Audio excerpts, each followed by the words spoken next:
अरे यार फ्रेडी, भुला दिया। अबे ये बता तू यहाँ आया क्यों था? अरे सालू के साहब, मैं भी भूल गया था।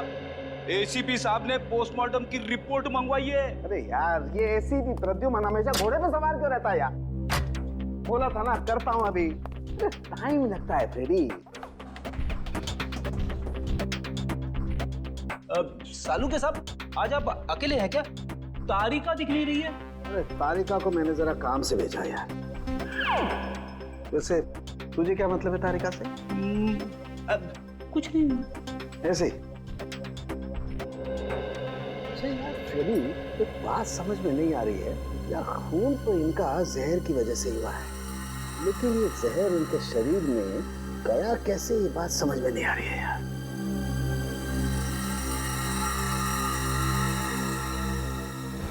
माय गॉड, ये क्या है?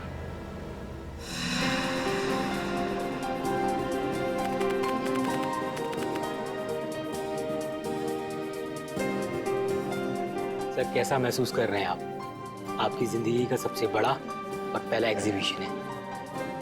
पहली चीज तो हमेशा खासी होती है, फिर वो चाहे पहला प्यार हो, पहली बारिश का एहसास हो, या फिर मेरा एग्जीबिशन। और इस पे 4 चांद तो तब लगेंगे जब पीपलगढ़ की महारानी शांति देवी जी खुद मेरा एग्जीबिशन देखने आएंगी। अरे शांति देवी जी आ गई।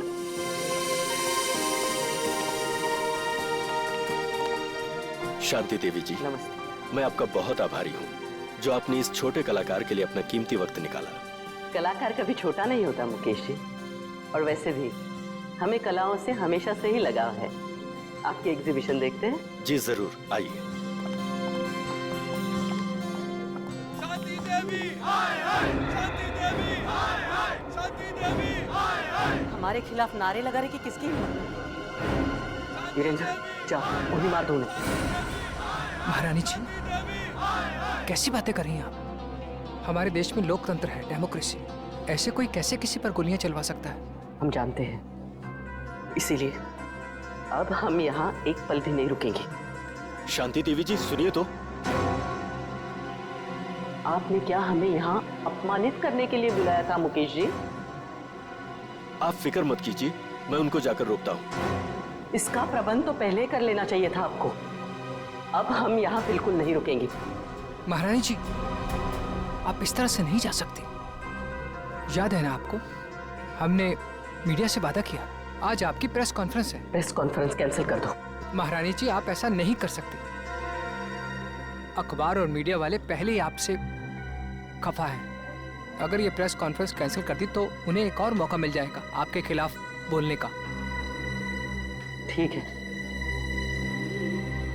प्रेस कॉन्फ्रेंस शुरू की जाए। हमें पानी, ये नहीं, हमारे लिए अपनी बोतल मंगवाइए। देखिए, अब आप लोग एक एक करके अपने सवाल पूछ सकते हैं, पर ध्यान रहे महारानी जी यहाँ सिर्फ 15 मिनट के लिए, उसके बाद इन्हें एक जरूरी मीटिंग में जाना, तो फिर देरी किस बात की? हाँ तो शांति देवी जी, मैं आपसे ये पूछना चाहती हूँ कि जब आपके पति यानी कि पीपलगढ़ के महाराजा चंद्रशेखर जी आपके लिए अरबों खरबों की संपत्ति वैसे भी छोड़ चुके हैं, तो फिर आपने मुंबई वाली जमीन का सौदा क्यों किया? जमीन हमारी थी, हमें लगा कि बेचनी चाहिए, तो हमने बेच दी।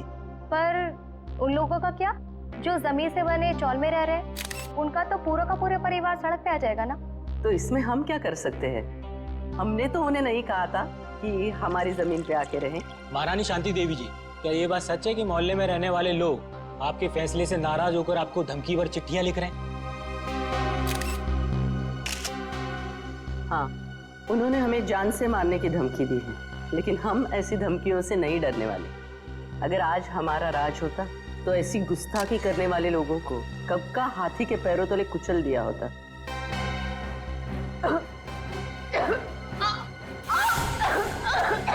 अरे महारानी जी की तबीयत खराब हो रही है, जल्दी हेलो एम्बुलेंस, जल्दी गुलाबी सिटी हॉल, जल्दी।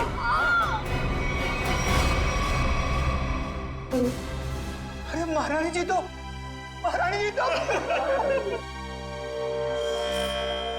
पूरा शरीर नीला पड़ गया है। मौत तो जहर से ही हुई है। मगर सर, इतनी भीड़ भाड़ वाली जगह में कोई जहर दे कैसे सकता है इन्हें?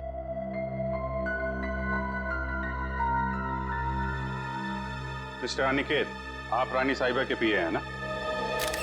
जी सर।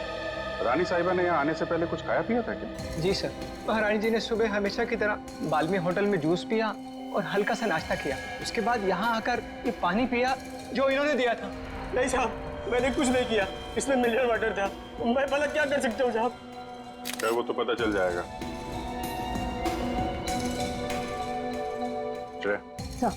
सारी चीजें फोरेंसिक लैब में भिजवा देना।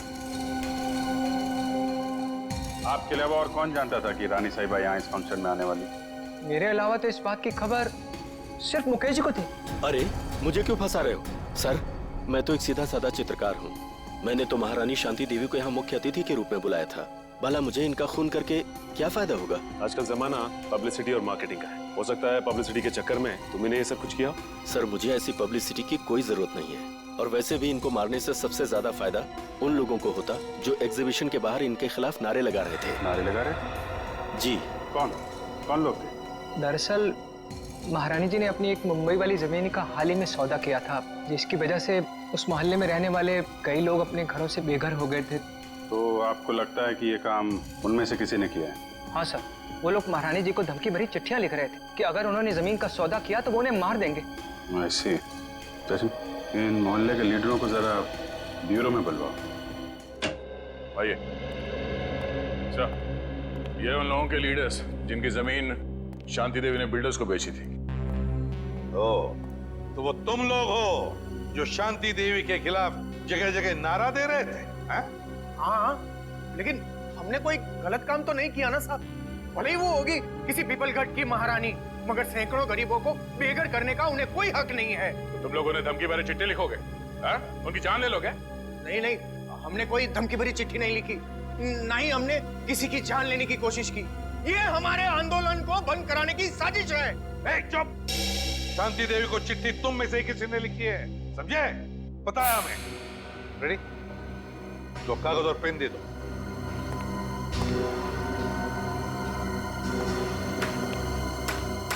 इसका हम क्या करेंगे? अपना नाम और पता लिखो। साहब मैं तो अपना नाम भूल गया साहब। क्या? खुद का नाम भूल गए? ठीक है, मेरा नाम लिखो। फ्रेडी, 305 सुख शांति बिल्डिंग, मलाड वेस्ट। अरे मुंह क्या देख रहे हो? लिखो, मलाड वेस्ट। तुम्हें क्या हो गया? तुम भी अपना नाम भूल गए क्या? नहीं, याद है। तो लिखो। तुमने अभी तक कुछ लिखा नहीं। मैं तो अंगूठा छाप हूँ, मुझे लिखना पढ़ना नहीं आता। अच्छा, अंगूठा छाप हो? जी। सुंदर नाम है ना तुम्हारा? जी साहब। पेशे से तुम एक जर्नलिस्ट हो, बीए किया है तुमने, और कई सालों से अपने मोहल्ले में 5वीं कक्षा से लेके 10वीं तक के बच्चों को क्लासेस देते हो। ये सब बिना पढ़े लिखे किया तुमने? क्यों? जी साहब, मैंने इस कुलदीप के कहने पे किया। फंसा दिया ना मुझे। अरे, एक मिनट। मैं बताता हूँ ये दरवाजा कैसे खुलता है। बट आजा इधर, बता क्यों किया तूने ये सब? बोल। हाँ, शांति देवी को धमकी भरी चिट्ठियां मैंने ही लिखवाई थी, पर मैं क्या करता? जब मैंने उन्हें अपने साथियों की तकलीफ बताई तो उल्टा उन्होंने हमारा ही अपमान कर दिया। कहने लगी कि चाल में रहने वालों से तो कीड़े मकोड़े अच्छे। ये सुनकर मेरा खून खौलने लगा, उबलने लगा मेरा खून। और खून इतना उबला कि तुमने खून ही कर दिया शांति देवी का, है? हाँ, मैंने मोहल्ले के हर एक इंसान के पास से 1,000 रुपए चंदे के नाम पर इकट्ठे किए और लक्की नाम के गुंडे को शांति देवी की सुपारी दे दी और उनको खत्म करवा दिया। मैंने सोचा शांति देवी खत्म हो जाएगी तो ये सारी समस्या ही खत्म हो जाएगी। किसी को मारकर समस्या का हल नहीं होता, समझे? ले जाओ इसे। इस लकी को ढूंढो, उठाओ इस लकी को। रेडी? ये देख। अरे बाप रे, ऐसी खतरनाक चीज मैंने फिल्मों में भी नहीं देखी। मुझे यकीन ही नहीं हो रहा, ये सच है या सपना? मैंने जिंदगी में इतनी पोस्टमार्टम किए, इतनी लाशें काटी, लेकिन ऐसा तो मैंने पहले कभी नहीं देखा। This is impossible। ये यहाँ कैसे? यार, शांति देवी ने आर्ट एग्जीबिशन में इन चीजों को हाथ लगाया, था। एक मिनट, रेडी? जरा ओके देना। ये वाला। हाँ, ये।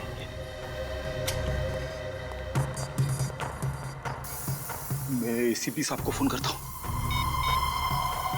एसीपी साहब, जल्दी से फॉरेंसिक लैब में आइए, बहुत बड़ी गड़बड़ हो गई है। कमाल है, इसमें से तो किसी भी चीज का रंग नीला नहीं पड़ा। तो फिर ये इनके गले में आया कैसे?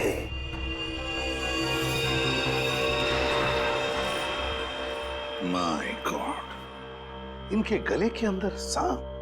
बॉस, अपने सीआईडी के कैरियर में बहुत कुछ देखा, बहुत कुछ सुना, बस यही बाकी रह गया था। लोग तो सांप के जहर से मरते हैं, लेकिन इनके तो गले में मरा हुआ सांप। वही तो एन गजब की पहली। ना जानकी देवी के खाने में सांप का जहर था, ना इनके शरीर पर कहीं पर भी सांप के डसने के निशान नहीं, और फिर भी एक सांप मिलता है इनके शरीर के अंदर, मरा हुआ सांप। सर, कहीं इन्होंने लंच में सांप तो नहीं खा लिया? नहीं फ्रेडी, नहीं। जरूर किसी ने किसी न किसी तरीके से, धोखे से इनके शरीर के अंदर एक सांप डाल दिया, सांप का जहर डाल दिया है, धोखे से। सर, उन किराएदारों ने बताया था कि उन्होंने शांति देवी को मारने की सुपारी लक्की को दी थी। लक्की? तो फिर अब लक्की ही बताएगा कि शांति देवी के शरीर में उसने सांप डाला कैसे। क्या बात है बॉस, आप इतने परेशान क्यों? अरे राघव, घबराओ नहीं तो क्या करूं? सीआईडी वालों को लग रहा है कि शांति देवी का खून मैंने किया। मतलब शांति देवी का खून आपने नहीं किया? अरे मेरा दिमाग इतना खराब नहीं है राघव कि इतनी बड़ी एसपी को मारने के बारे में सोचूंगा। मैंने तो सोचा था सिर्फ सुपारी के पैसे ले लूंगा और उन्हें मारूंगा नहीं, लेकिन मुझे क्या पता था कि वो सचमुच मारी जाएंगी और मैं फंस जाऊंगा। लेकिन सीआईडी तो यही सोच रही है कि खून आपने किया है। हाँ यार, इसलिए तो मैं ये देश छोड़कर जा रहा हूँ, और तुम लोग को भी जैसे मौका मिले ऐसी जगह चंपत हो जाओ जहाँ सीआईडी का हाथ तुम लोग तक न पहुँच पाए। बॉस, वो सब तो ठीक है, पर हमारा हिस्सा? अरे उसके बारे में तो मैंने कुछ सोचा ही नहीं। इतना काफी है कि तुम लोग रख लो। इतने सालों की वफादारी का ये इनाम। ये भी ले लो। इतना काफी है ना बस, और ज्यादा लालच नहीं। ये मत भूलो कि मैं तुम लोग का बॉस हूँ। बॉस हो नहीं थे। क्या मतलब? मतलब ये कि अब हम तुम्हें इनाम देंगे और इसके बाद तुम्हें सीआईडी से कोई खतरा नहीं होगा। क्या कर रहे हो तुम लोग? तुम्हारा दिमाग तो ठिकाने भरा है।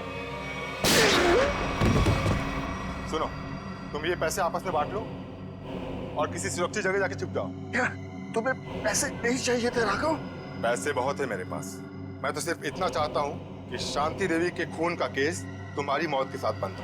मेरे साथ इतना बड़ा धोखा किया तुमने। कोई अपनी जगह से नहीं हिलेगा। सीआईडी, खून डालो इन्हें।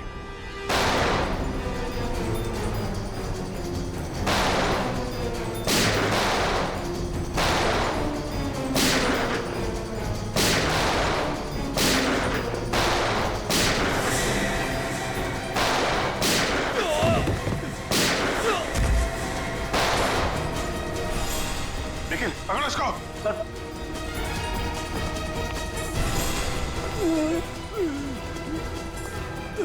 सर, ये तो लकी है सर। गोली मारी गई है। शांति देवी का खून किसने किया? तुमने? नहीं सर, मैंने नहीं। किसने मारी गोली? उन्हें तो बोलो।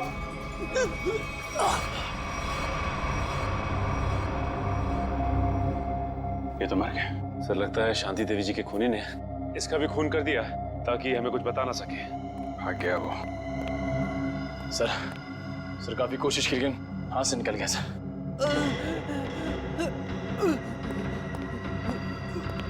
ये तो जिंदा है। सचिन, एम्बुलेंस को फोन करो जल्दी, इससे हमें काफी कुछ पता चल जाएगा। आसान, क्या पता चला उस सांप के बारे में? बॉस, ये तो एक अफ्रीकन सांप है। अफ्रीकन सांप? हाँ फ्रेडी सर, ये देखिए, इस सांप का नाम है अफ्रीकन ट्रोगा और ये दुनिया का तीसरा सबसे जहरीला सांप माना जाता है। क्या? इतना जहरीला सांप? क्या ये सांप हमारे देश में भी पाया जाता है? नहीं श्रेया, ये हमारे देश में नहीं पाया जाता, बल्कि एक अफ्रीका के भी छोटे से टापू मैरियट ओलानो में पाया जाता है। सर, शायद शांति देवी अफ्रीका के इस टापू मैरियट ओलानो गई होगी और शायद वहाँ का पानी इन्होंने पिया होगा और पानी में सांपों के अंडे होंगे जो इनके पेट में चले गए होंगे और अंडों से सांपों के बच्चे निकले होंगे, उनमें से एक बच्चा इनके गले तक आ गया होगा और इन्हें काट लिया होगा। बोल बोल सारंग के बोल। नहीं फ्रेडी, ऐसा नहीं हो सकता है। नहीं ना, देखो इंसान के पेट में HCl नाम का एसिड होता है जो बड़ी से बड़ी चीज को भी बहुत जल्दी पचा देता है। यहाँ तक कि ये एसिड लोहे के टुकड़ों को भी बहुत जल्दी गला देता है। एग्जैक्टली। इसलिए अगर इस तरह के अंडे शांति देवी के पेट में चले भी गए होते तो बस कुछ ही घंटों में नष्ट हो जाते। मतलब किसी अलग तरीके से वो सांप शांति जी के गले में गया। हाँ बॉस, और गया भी पिछले 24 घंटे के अंदर अंदर है। 24 घंटे के अंदर? सर, पिछले 24 घंटों में तो शांति देवी उस होटल में ही थी। हाँ, पिछले 24 घंटे तो शांति देवी होटल बाल्मी में ही थी। तो फिर इस सांप का राज भी उसी होटल बाल्मी में खुलेगा, होटल बाल्मी में। हाँ अभिजीत, अच्छा उस गुंडे को होश आ गया? अच्छा नाम बताया उसने उस गुंडे का जो भाग गया वो? राघव। राघव।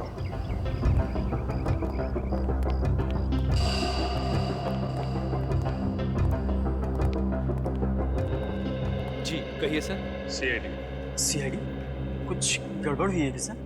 शांति देवी आपके होटल में ही ठहरी थी ना? जी हाँ सर, शांति देवी इसी होटल में ठहरी थी। बहुत बुरा हुआ उनके साथ। जी हाँ, बहुत बुरा हुआ और हमें शक है कि शांति देवी के खून में आपके होटल में से किसी एक का हाथ है। निखिल, सारे स्टाफ को इकट्ठा करो। साहब देखिए सर, गलतफहमी हुई आपको। हमने साथों में बोला जो हम में से किसी का हाथ नहीं है इसमें।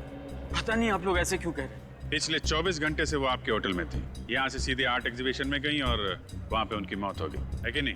जी हाँ सर, वो यहीं पे थी।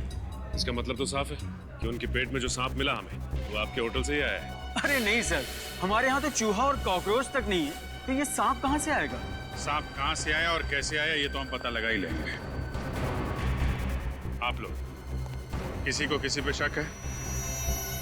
कौन कर सकता है शांति देवी का खून? साहब, मुझे तो लगता है केतन जी का हाथ है इस खून में। रमन ये क्या कह रहे हो तुम? अरे मैंने तुम्हारी पेमेंट नहीं बढ़ाई तो इसका मतलब ये कि तुम मुझे सीआईडी के केस में फंसा दोगे? पेमेंट की बात नहीं है साहब, मगर आपने शांति जी के लिए नया लॉन्ड्री वाला क्यों रखा है? अरे मैं क्यों रखूंगा? मैंने किसी लॉन्ड्री वाले को नहीं रखा। एक मिनट, कोई नया लॉन्ड्री वाला आया था यहाँ पे? हाँ साहब, कल रात 9:30 बजे मैंने उसे शांति जी के कमरे में जाते हुए देखा था। जरा देखो, वो आदमी ये तो नहीं था? नहीं साहब, ये वो नहीं है जिसे मैंने शांति जी के कमरे में जाते हुए देखा था। इसे मैंने पार्किंग लॉट में देखा था। पार्किंग? मतलब राघव के साथ कोई और भी मिला है शांति देवी के खून में? उस आदमी ने लॉन्ड्री वाले के कॉस्ट्यूम पहन रखी थी। हाँ साहब। अपना लॉन्ड्री रूम दिखाइए। सर, ये रहा हमारा लॉन्ड्री रूम। ये पार्थो है, पिछले 5 सालों से हमारे इस होटल में काम कर रहा है। पार्थो ये सीआईडी वाले। सीआईडी? पार्थो, शांति देवी का खून हो गया मालूम है ना तुम्हें? साहब, उस खून में मेरा कोई हाथ नहीं है साहब। अरे भाई वो सब हमें पता है कि तुमने खून नहीं किया। ये बताओ कि किसी नए लॉन्ड्री वाले को देखा क्या होटल में तुमने? हाँ साहब, एक आया था पर आज वो काम पर नहीं आया। शायद आप ही ने तो उसे काम पर रखा था साहब। पार्थो ये कैसी बात कर रहे हो? इससे पहले मैंने किसी भी नए आदमी को अगर यहाँ पे रखा है तो सबसे पहले तुम लोगों से मिलवाया है। ना मैंने मिलवाया है और ना ही सर मैंने किसी को रखा है यहाँ पे। वो आदमी दिखता कैसा था? साहब, आदमी तो बहुत लंबा चौड़ा था पर उतना ही आलसी। रानी साहिबा के अलावा किसी भी कमरे की चादर बदली नहीं किया साहब उसने। अच्छा, तो आपने उससे पूछा नहीं कि वो बाकी कमरों की चादरें क्यों नहीं बदल रहा है? अब पूछा था साहब, अंग्रेजी में बोल रहा था और अंग्रेजी हमें आती नहीं। अंग्रेजी में पट्टी पढ़ा के निकल गया। काफी चालाक आदमी है। उस आदमी का स्केच बनवाना होगा तुमको, ठीक है? हाँ साहब। ठीक है। सांप उस आदमी ने यहीं कहीं छुपा के रखा था। सांप, मुझे सांप से बहुत डर लगता है साहब। ठीक है, आप लोग जरा बाहर जाइए, हमें यहाँ की तलाशी लेनी है। हाँ साहब।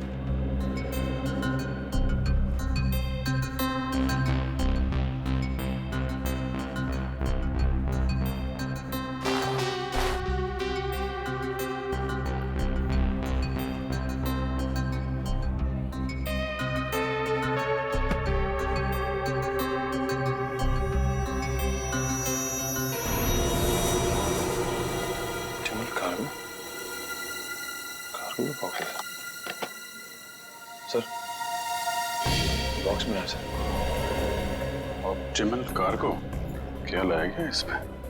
और तो ये इस डिब्बे के बारे में जानते हो? नहीं साहब। आप पहचानते हैं इस डिब्बे को? नहीं सर, इस बॉक्स को इससे पहले मैंने कभी नहीं देखा। स्प्रे निकालना सचिन।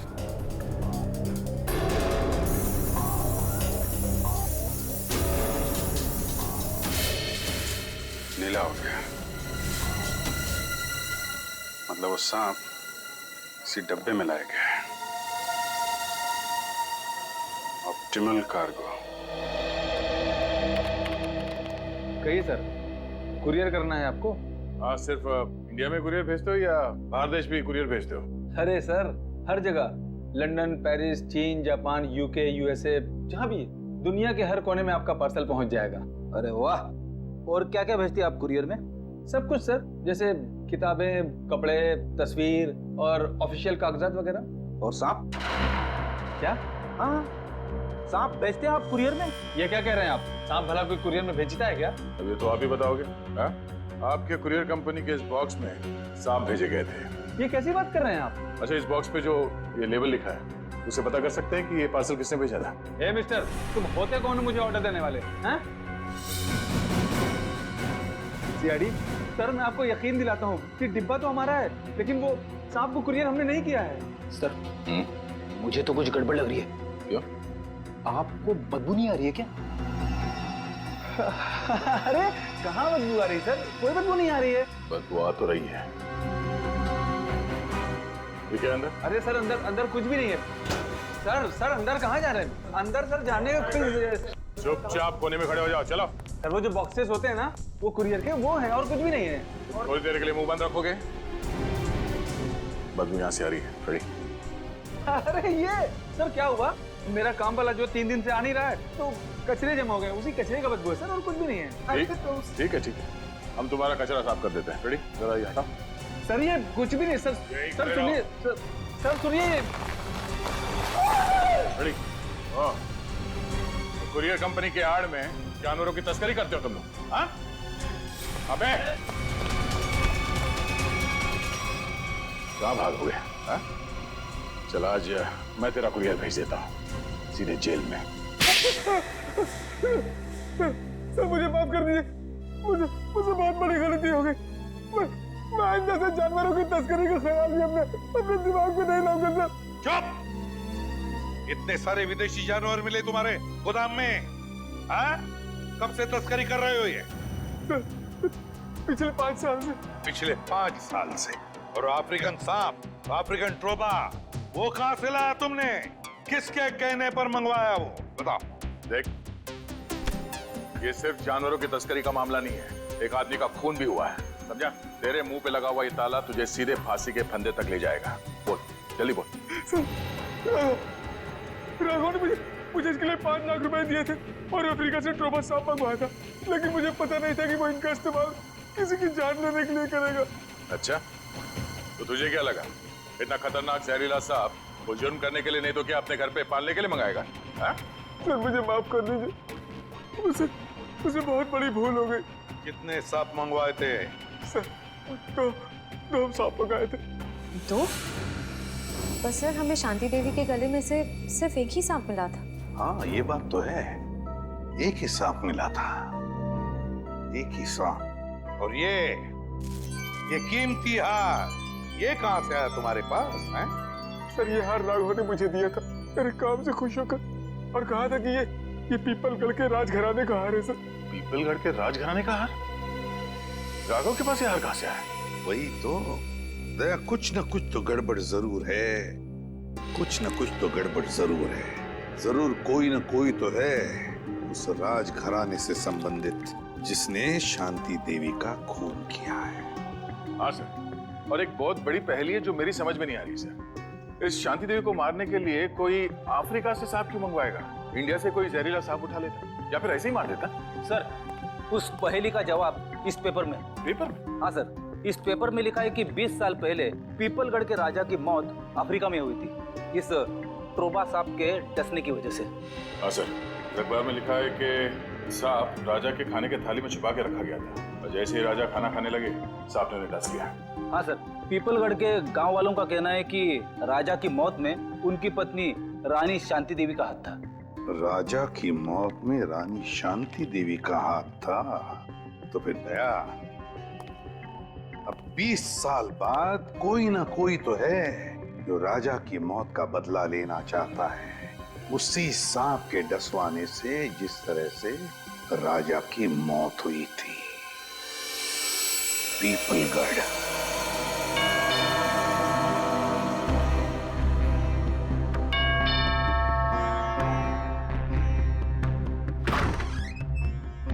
आप लोग? हम लोग सीआईडी से हैं। शांति देवी की मौत के सिलसिले में हम कुछ पूछताछ करने आए। अरे वाह सर, कितनी आलीशान हवेली है। राजे महाराजाओं की ठाट की बात तो कुछ और ही है। क्या नाम क्या है तुम्हारा? जी मुरारी लाल। मुरारी लाल, एक बात बताओ, हमने सुना है कि राजा साहब की मौत में रानी साहिबा का कुछ हाथ था, क्या इस बात में कोई सच्चाई है? क्या लगता है तुम्हें? कुछ पक्का तो नहीं कह सकते साहब, लेकिन कहीं ना कहीं इस बात में कुछ ना कुछ सच्चाई तो जरूर है। बिना आग के धुआं नहीं उठता साहब। तुम्हारे हिसाब से यहाँ की रानी के पास कोई ठोस वजह थी राजा का खून करने की? जी हाँ साहब, राजा साहब की मौत के बाद सारी दौलत, सारी जायदाद रानी साहिबा की हो गई थी। इससे बड़ी और क्या वजह हो सकती है राजा साहब को अपने रास्ते से हटाने की? क्यों, दोनों को कोई औलाद नहीं थी क्या? नहीं साहब, इसी बात का तो दुख है कि राजा साहब के बाद इस वंश को चलाने वाला और कोई नहीं है। क्या हुआ था? सर जरा ये पेंटिंग देखिए, होटल में उस लॉन्ड्री वाले का जो स्केच बनवाया था, वो स्केच इस पेंटिंग से मिलती जुलती है सर। ये देखिए। हाँ, लगता तो वही चेहरा है, सिर्फ इस स्केच में इस दाढ़ी की कमी है। ये तो राजा साहब की तस्वीर है, इन्हें मरे हुए तो बरसों बीत गए। अगर ये राजा साहब की तस्वीर है तो फिर हो सकता है ये स्केच राजा साहब के बेटे का है। नहीं नहीं, उनकी कोई संतान नहीं थी। पता नहीं क्यों मुझे लग रहा है कि ये हमसे कुछ छुपा रहा है। अरे नहीं साहब, मैं भला आप लोगों से कुछ क्यों छुपाऊंगा? देखो मुरारी लाल, तो कोई दूध के धुले नहीं हो। अगर यही बात होती तो तुमने अपना शक बोल के क्यों नहीं दिखाया पुलिस वालों को कि राजा साहब की मौत में शायद रानी साहब का हाथ है? साहब, हम इस हवेली के नौकर हैं। नमक खाया हमने, जान दे देते, पर उन पर कोई आंच नहीं आने देते।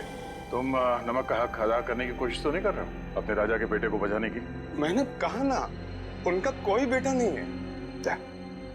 जरा महल देख लो, मैं आता हूँ अभी। हाँ सर।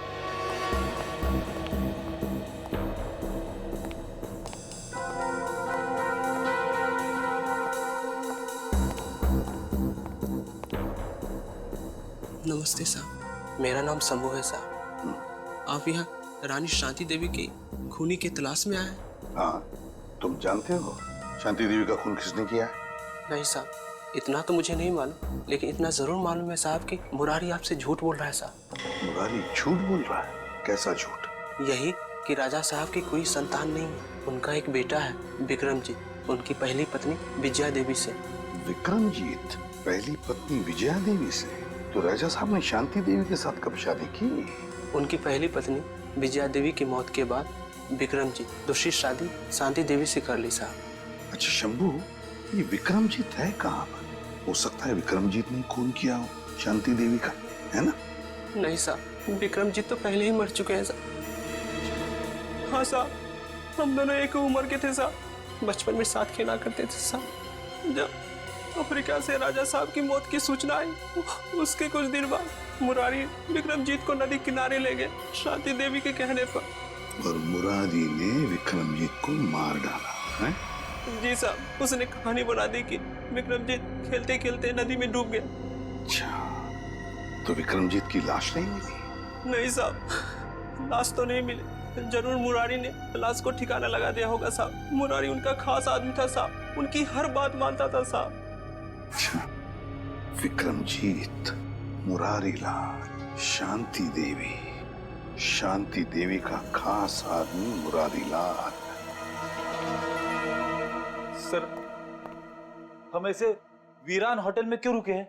मैं तो कहता हूँ इस मुरारी के बच्चे को पकड़ते और वापस चलते मुंबई। और शांति देवी के खूनी का क्या? उसकी छानबीन किए बगैर वापस चले जाएंगे? तुम्हें वापस जाना है? अरे नहीं सर, सब मुझे लगता है कि शांति देवी को मारने वाला राजा का बेटा विक्रमजीत ही है। इस मुरारी लाल ने उसे पानी में डुबो के मारने की कोशिश की होगी, पर हो सकता है वो किसी तरह से बच गया। हाँ दया, मुझे भी यही लगता है कि विक्रमजीत अभी भी जिंदा है और उसी ने शांति देवी का खून भी किया है। इस विक्रमजीत को तो हम लेकर ही जाएंगे। मगर सर, अगर विक्रमजीत वापस गांव में आया तो गांव वाले उसे पहचान लेंगे। मुझे नहीं लगता वो वापस आएगा। विक्रमजीत ने शांति देवी का खून करके अपने पिता की मौत का बदला तो ले ही लिया। बचा है मुरारी लाल। अब मुरारी लाल से हिसाब पूरा करने के लिए विक्रमजीत जरूर वापस आएगा। हम उसका इंतजार करेंगे। हमेशा मुझे ही बोलते। क्या? कुछ नहीं। अरे शंभू बेटा, अरे वाह वाह वाह शंभू, मजा आ गया। अरे वाह वाह वाह। अरे आप लोग कौन? अरे आपने चाचा को भूलियो।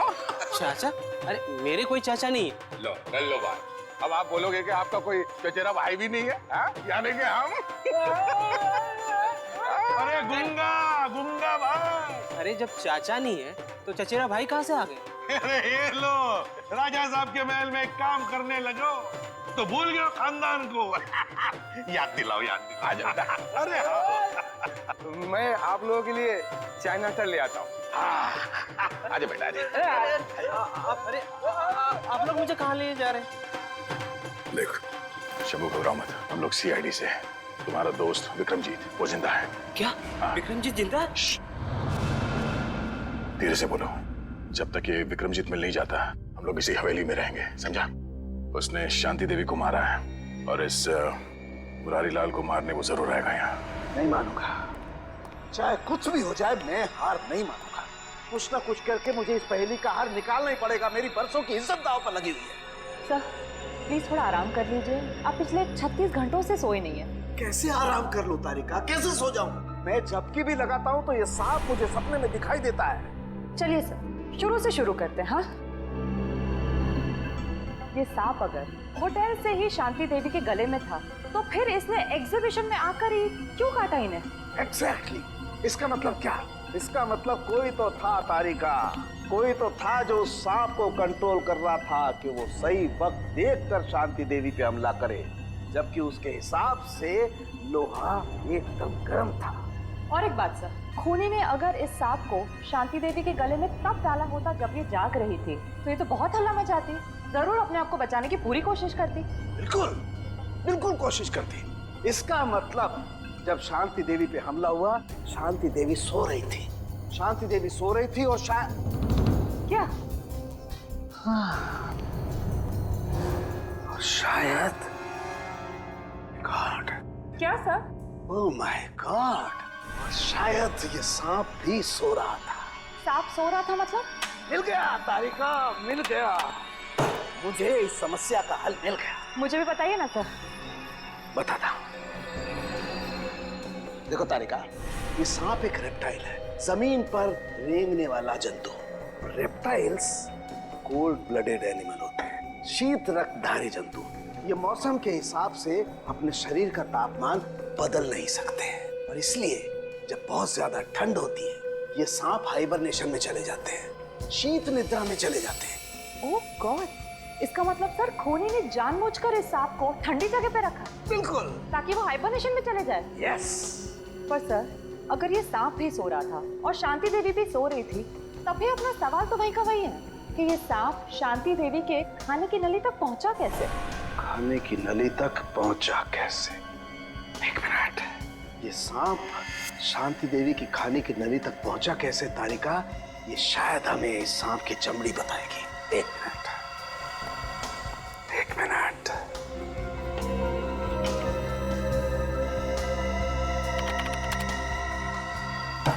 यस, ये देखो तारिका, ये क्या है? Poppy seed oil. और ये पॉपी सीड ऑयल इस सांप की चमड़ी पर लगा हुआ है। लेकिन सर सांप तो ऐसा कोई तेल अपने शरीर से निकालते नहीं है ना? Exactly right. तो इसका मतलब क्या?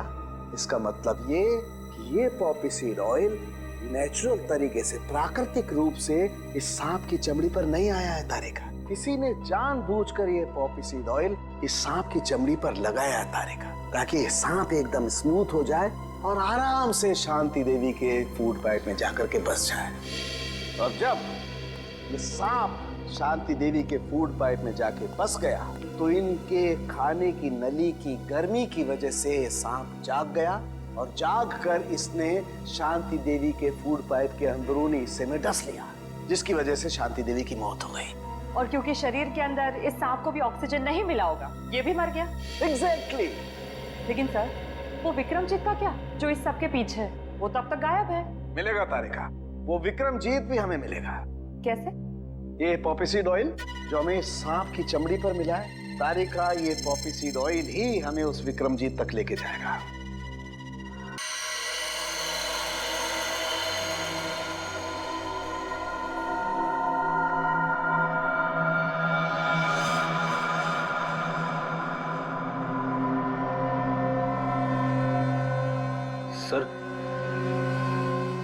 सर, हाँ, क्या हम लाइट चालू रखकर विक्रमजीत पर नजर नहीं रख सकते? क्यों फ्रेडी, अंधेरे से डर लग रहा है क्या? बिल्कुल नहीं सर, मैं तो विक्रमजीत को पकड़ने के लिए बड़ा बेताब हो रहा हूँ। ये तो बर्तन गिरने की आवाज है, लगता है वो आ गया था। सर, आवाज किचन की तरफ से आ रही है।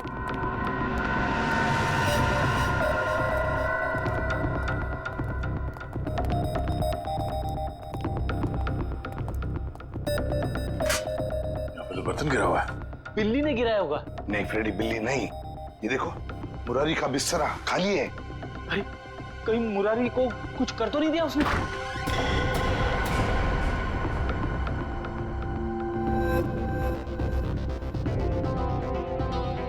सर, ये तो अकेला है। मुरारी कहाँ है? रुक जाओ, तो गोली चला दूंगा।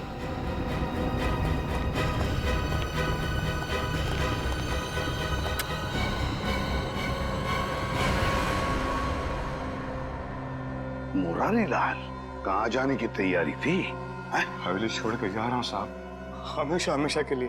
क्यों, डर तो नहीं लग रहा था कि विक्रमजीत तुम्हें मार न दे? हैं?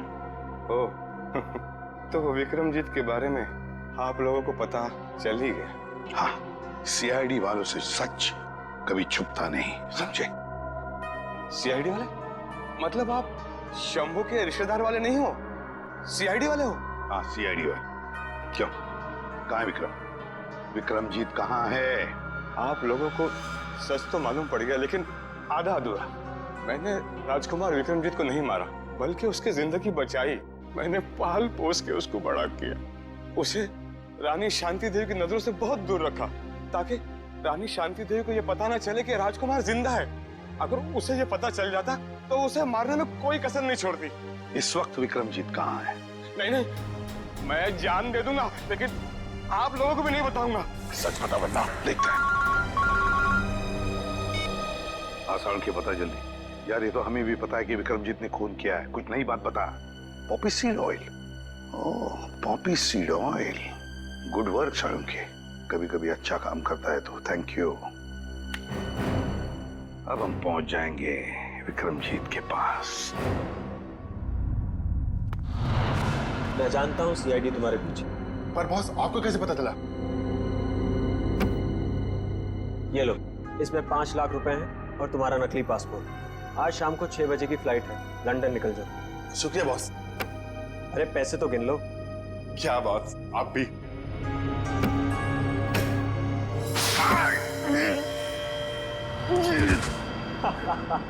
तुम्हें क्या लगा मैं तुम्हें लंदन भिजवाऊंगा?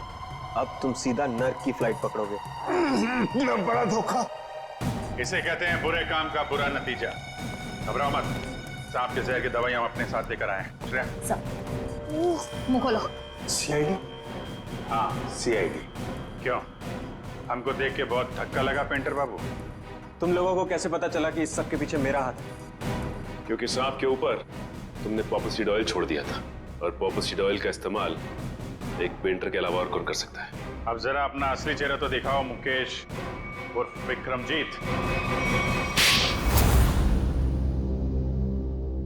बताओ पीपलगढ़ के राजकुमार विक्रमजीत, अपनी माँ का खून क्यों किया तुमने? माँ नहीं थी वो, मेरी सौतेली माँ थी, जिसने पैसों के लिए मेरे पिता राजा चंद्रशेखर जी को तड़पा तड़पा कर मार दिया। और इसीलिए तुमने शांति देवी को भी उसी तरह मारा, तड़पा तड़पा के। हाँ, उसके गुनाह की यही सजा थी जो मैंने उसे दी। उसने मेरे पिता को ही नहीं मारा, बल्कि मुरारी के हाथों मुझे भी मरवाना चाहा था। सजा देने का हक तुम्हारा नहीं, कानून का है। यही बात होती तो तुम कानून की मदद ले सकते थे। उसने मेरे पिता को मारा था, इसलिए उसे भी मारने का हक सिर्फ मुझे ही था। तुम्हारे मुकेश बनने के पीछे क्या मकसद था? मैं शांति देवी को अपनी आंखों के सामने मरता हुआ देखना चाहता था, इसलिए मैंने मुकेश का रूप लिया और वो आर्ट एग्जीबिशन रखकर उनको न्योता भेजा। फिर तुमने दीपक को 5 लाख रुपए दिए और अफ्रीका से वो जहरीला सांप मंगवाया और फिर खुद एक लॉन्ड्री बॉय बनकर शांति देवी के कमरे में गए और पॉपी सीड ऑयल के जरिए वो सांप शांति देवी के गले में उतार दिया।